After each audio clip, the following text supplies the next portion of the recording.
Ideas. This is America. Let me bring in Liz Harrington from the Washington Free Beacon and Katie Pavlich, townhall.com editor. Ladies, good to see you. Good morning. Katie, let me get your take. What are you anticipating ahead of tonight? Well, I think that Republicans have to do a very careful job of not wasting time on Donald Trump. When you have this many people on the stage, if you decide to energy on him, it's A, going to look unpresidential, and B, not going to get you to stand out on your issues. The other thing I'm looking for is how Rand Paul is going to actually come out of this debate. He's struggling to raise money. His campaign is falling apart, and I think he really has to make a statement tonight in order to stay in the race going forward. Wow, I tell you, a lot of commentary about Rand Paul, right? Yeah. I mean, we had the Overstock CEO on yesterday. That's his favorite. We know he's a libertarian. Right.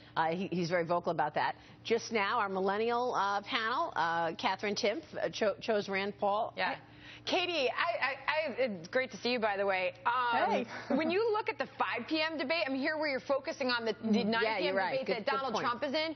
And Bill Hemmer and Martha McCollum will be moderating that. Bill was on this show on Monday, and he basically said, you know, everybody thinks that's the kiddie table because those are the candidates that didn't make it into the primetime debate.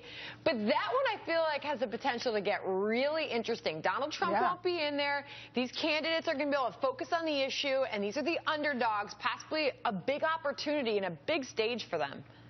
Well, and I think, too, you know, people who had a candidate who didn't make the top 10 cut are really going to be interested in watching that 5 p.m. debate. A lot of people are interested in Carly Fiorina. They have been for a very long time. I'm very excited to see how she does up against these other candidates. She's been very adamant about going after Hillary Clinton directly. She hasn't been going after other Republicans, and I bet she'll continue that tonight, and that will distinguish her from the rest of the group. And maybe next time we'll see her up in the top 10. Liz, if you're in, I guess I'll call it the repechage. You know, again, you got like 20, 30 people running for this thing. You know, do you actually have to say something that gets a soundbite to move forward?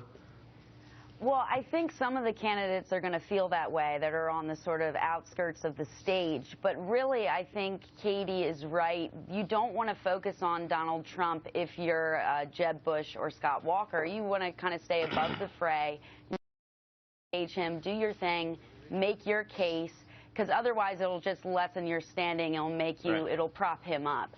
But really, I think it's interesting because who is going to be that person to attack Donald Trump? Because, you know, if you do call him out by name, it just gives him more time to give more time to make his case.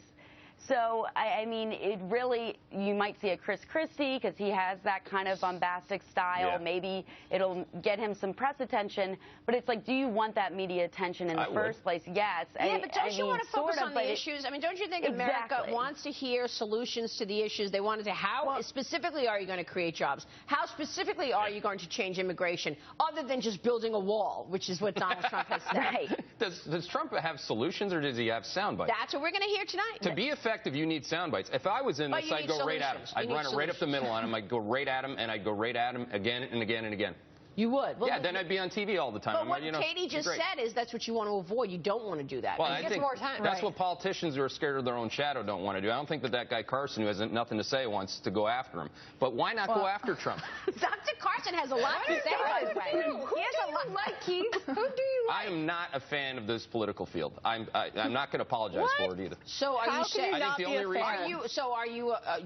Are you backing Hillary then? No, I just think both parties are like obviously in trouble, or you wouldn't have Trump running in the lead. I mean, I don't think that. I mean, you know, you want to talk real about this. I don't think this is the most impressive field you've ever seen in American politics. I think it's very impressive. I think each of these candidates can have very, very strong resumes. They have strong backgrounds, and they have an opportunity to actually move the needle. I do. I mean, when you look at what a Scott Walker has done in Wisconsin, when you look at what a Governor Perry has done in Texas, when you look at Jeb Bush in Florida, Marco Rubio, these are real economic records. Yeah, I wouldn't say that Perry is impressive. I mean, Perry got crushed last time. The economic story of Texas is very strong. Yeah, that's fine, but these guys are not, again, I think Perry, if you ask most people in America, is he your real leader? Look, that was my debate. I was moderating that debate when he forgot the third thing. Katie, you got to jump in and talk about the field. I mean, he's calling it not impressive, and you're struck. I respectfully, strongly disagree. I think that it's one of the most diverse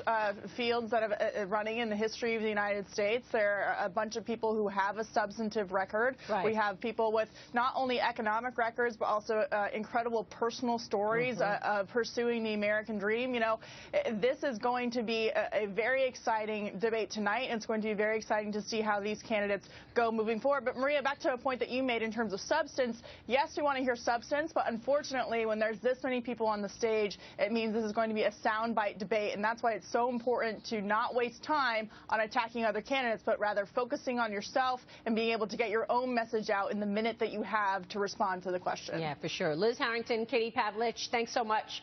But by the way,